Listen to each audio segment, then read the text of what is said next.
Hi അസ്സാം വലൈക്കും welcome back. അപ്പോൾ ഇത് നമ്മുടെ ഈ വേനലിൻ്റെ ചൂടിനും അതുപോലെ തന്നെ നോമ്പിൻ്റെ ക്ഷീണമൊക്കെ മാറിക്കിട്ടാൻ വേണ്ടിയിട്ട് തയ്യാറാക്കാൻ പറ്റുന്ന നല്ലൊരു ഹെൽത്തി ജ്യൂസിൻ്റെ റെസിപ്പി ആയിട്ടാണ് തോന്നിയേ വന്നത്. അപ്പോൾ അത് എങ്ങനെയാണെന്ന് നോക്കാം. അതിന് മുമ്പായിട്ട് നമ്മുടെ ചാനൽ ആദ്യമായിട്ട് കാണുന്ന ആൾക്കാർ ഒന്ന് സബ്സ്ക്രൈബ് ചെയ്ത് സപ്പോർട്ട് ചെയ്യാൻ മറക്കരുത് കേട്ടോ. പിന്നെ നമ്മൾ വീഡിയോക്ക് ഇപ്പം തന്നെ ഒന്ന് ലൈക്ക് ചെയ്യാനും കൂടെ മറക്കരുത്. അപ്പോൾ ഇതാ നമുക്ക് വീഡിയോയിലോട്ട് പോവാം. അപ്പോൾ ഇത് ഞാൻ ചിരങ്ങ വെച്ചിട്ടാട്ടോ റെഡിയാക്കുന്നത്. ചിരങ്ങാന്നും ചുരക്കാന്നൊക്കെ പറയും. അപ്പോൾ ഓരോ നാട്ടിൽ ഓരോ പേരിലാട്ടോ ഇത് അറിയപ്പെടുന്നത്. അപ്പോൾ ഇത് ഫുള്ളായിട്ട് വേണ്ട, ഇതിൻ്റെ ഒരു ഹാഫ് പീസാട്ടോ ഞാൻ എടുക്കുന്നത്. എനിക്ക് ഒരു 2 ഗ്ലാസ്സൊക്കെ മതി എന്നുണ്ടെങ്കിൽ ഇതിൻ്റെ ഒരു 1/4 ഭാഗം എടുത്താൽ മതി കേട്ടോ. അപ്പോൾ ഇതൊന്ന് തൊലിയൊക്കെ കളഞ്ഞിട്ട് ചെറുതായിട്ട് കട്ട് ചെയ്തിട്ട് കൊണ്ടുവരാം. ഇതതായത് ചെറുതായിട്ട് തൊലിയെ കട്ട് ചെയ്തിട്ട് കൊണ്ടുവന്നിട്ടുണ്ടോ. ഇത് അധികം മൂപ്പെത്താത്ത ചിരങ്ങയാട്ടോ ഇതിന് എടുക്കേണ്ടത്, എന്നാലേ നമുക്ക് ആ ഒരു ടേസ്റ്റ് കിട്ടുള്ളൂ. ഇതിൻ്റെ കുരുവൊന്നും കളയേണ്ട, ഡയറക്റ്റായിട്ട് ഇങ്ങനെ എടുത്താൽ മതി കേട്ടോ. ഇത് ഞാൻ അങ്ങനെ ചെറുതാക്കി കട്ട് ചെയ്ത് ഒരു കുക്കറിലിട്ടിട്ട് കുറച്ച് വെള്ളം ഒഴിച്ചിട്ട് ഒരു 1/2 ഗ്ലാസ്സൊക്കെ വെള്ളം ഒഴിച്ചാൽ മതി കേട്ടോ. എന്നിട്ട് നമുക്കിതൊന്ന് വേവിച്ചെടുക്കാം. ഈ ഒരു ജ്യൂസ് ഇതുവരെ ഉണ്ടാക്കി നോക്കാത്ത ആൾക്കാർ എന്തായാലും ഒന്ന് ഉണ്ടാക്കി നോക്കണം കേട്ടോ. ഇത് നമ്മളൊരു പച്ചക്കറി കൊണ്ട് ഉണ്ടാക്കിയെന്ന് ഒരിക്കലും പറയില്ല കേട്ടോ. നല്ല ടേസ്റ്റാണിത്. നമ്മൾ ഇങ്ങനെ ഉണ്ടാക്കിയെടുക്കുമ്പോൾ ചിരങ്ങയുടെ ടേസ്റ്റ് ഒന്നും ഇല്ല കേട്ടോ, നല്ലൊരു ടേസ്റ്റാണ് കിട്ടുക. അപ്പോൾ അത് നമ്മൾ വേവിച്ചിട്ട് അതിൻ്റെ ചൂടെല്ലാം പോയിട്ട് സാധാരണ നോർമൽ ടെമ്പറേച്ചറിലാക്കി കൊണ്ടുവന്നിട്ടുണ്ട് കേട്ടോ. അപ്പോൾ നന്നായിട്ട് വെന്തിട്ടുണ്ട്.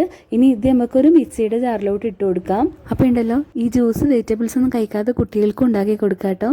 അവർ എന്താന്ന് പോലും കഴിക്കൂല, കുടിക്കൂട്ടോ. എൻ്റെ മോനൊന്നും ഇവിടെ വെജിറ്റബിൾസ് കഴിക്കൂല, പക്ഷേ ഈ ഒരു ജ്യൂസ് ഉണ്ടാക്കി കൊടുത്താൽ അവർക്ക് ഭയങ്കര ഇഷ്ടമായിട്ടോ കുടിക്കാൻ വേണ്ടിയിട്ട്. കാരണം ചിരങ്ങയുടെ ടേസ്റ്റൊന്നുമല്ല വരുന്നത്, നല്ലൊരു ടേസ്റ്റാണ്. അപ്പോൾ ഇതാ നമ്മുടെ ചിരങ്ങയെല്ലാം വേവിച്ചത്, അതിൻ്റെ വേവിച്ചപ്പോൾ കിട്ടിയ വെള്ളം ഉണ്ടല്ലോ അതും കൂടെ ചേർത്തിട്ട് ഈ ഒരു മിക്സിയുടെ ജാറിലോട്ട് ഇട്ട് കൊടുക്കുക. തണുത്തിന് ശേഷം മാത്രമേ ഇടാൻ പാടുള്ളൂ കേട്ടോ. നന്നായിട്ട് തണുക്കണം, റൂം ടെമ്പറേച്ചറിലായാൽ മതി കേട്ടോ. അതിന് ശേഷം ഞാൻ അതിലോട്ട് ഇടുന്നത് പാൽ ഇങ്ങനെ ഐസ് ക്യൂബാക്കി എടുത്തായിരുന്നു കേട്ടോ. നിങ്ങളെടുത്ത് നല്ല കട്ട പാലുള്ള ഫ്രീസ് ചെയ്ത പാലുണ്ടല്ലോ അതായാലും ചേർത്ത് കൊടുക്കാം കേട്ടോ. പിന്നെ അത് തണുത്ത പാലും കൂടെ കുറച്ച് ചേർത്ത് കൊടുക്കാം. നിങ്ങൾക്ക് എത്രയാണ് തിക്നെസ് വേണ്ട അതിനനുസരിച്ചാട്ടോ നമുക്ക് ഈ ഒരു പാല് നല്ല തിക്കായിട്ടുള്ള പാല് ചേർത്ത് കൊടുക്കേണ്ടത്. അതിന് ശേഷം കണ്ടൻസ് മിൽക്ക് ഞാൻ മധുരത്തിന് ആവശ്യമായിട്ടുള്ള ചേർത്ത് കൊടുക്കാം. എന്നിട്ട് നന്നായിട്ടൊന്ന് അടിച്ചിട്ട് വരാം കേട്ടോ. നിങ്ങളടുത്ത് കണ്ടൻസ് മിൽക്ക് ഇല്ലെങ്കിൽ നിങ്ങൾക്ക് പഞ്ചസാര ചേർത്ത് കൊടുത്താലും മതി, എന്നാലും ടേസ്റ്റിനൊന്നും ഒരു കുറവില്ല കേട്ടോ. അപ്പോൾ ഇതൊന്ന് നന്നായിട്ടൊന്ന് അടിച്ച് വന്നാൽ നമ്മളെ ജ്യൂസ് റെഡി ആയി കേട്ടോ.